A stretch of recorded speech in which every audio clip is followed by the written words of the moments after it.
మా అక్క లీడుండ్రు, మా అక్కలతో చేసేపు మాట్లాడతానే, మీతో మళ్ళీ మాట్లాడతా. అక్క ఎన్నడన్నా అమ్మగారింటికి పోవాలన్నా, అమ్మవారిని దర్శించుకోవాలన్నా బస్సు కిరాయి పైసలు ఇంటి ఆయనని అడగాలి. ఇంటి ఆయన లేకపోతే కొడుకుని అడగాలి, వాడు పిల్లగాడైనా.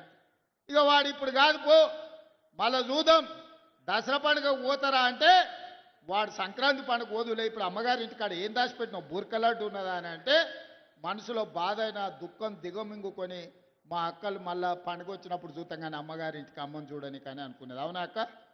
ఇవాళ మరి మీ తమ్ముడు మీ బిడ్డ రేవంత్ రెడ్డి ఆయనకి ఎవరన్నా బస్సులో ₹1 అడిగిరా అక్క? ఏడ చెయ్యి చూపిస్తే ఆడ బస్సు ఆపుతురా, ఏడ కావాలంటే ఆడ దించొస్తురా? ఇవాళ ఈ స్వతంత్రం స్వేచ్ఛ ఆర్టీసీ రాష్ట్రం మొత్తం ఆడబిడ్డలు ఉచితంగా ప్రయాణం చేస్తురంటే మీ బిడ్డ మీ తమ్ముడో మీ అన్ననో ఈ తెలంగాణ రాష్ట్రానికి ముఖ్యమంత్రి ఉన్నాకే కదా. పడనోడు కారు గుర్తున్నోడు కారులో తిరిగేటోడు ఆడబిడ్డలు బస్సులో ఉచితంగా ఎట్లు ఇస్తారని ఆటో వాళ్ళని తయారు చేసి మీ వీరికి పంచాయతీకి తోలిను.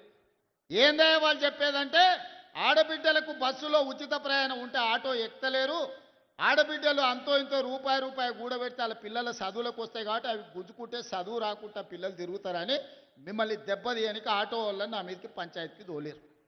నేను చెప్పిన ఆ కారు గుర్తోని చెప్పినా వచ్చినోని చెప్పిన, ఒరే నన్ను అంటే అన్నారు తిట్టే తిట్టరు కానీ మా అక్కల దగ్గరకు పోయారంటే పొరకట్ట తీసుకొని సీపురికట్ట తీసుకొని సింగారిస్తారు మిమ్మల్ని. సాయంత్రం పూట దొరుకుతారంటే సలాకి కాసి వాత పెడతారు. ఎందుకంటే మా మక్తల నారాయణపేట కొడంగల్ దిక్కు జొన్న రొట్టెలు మనం ఎక్కువ తింటాం. అవునా?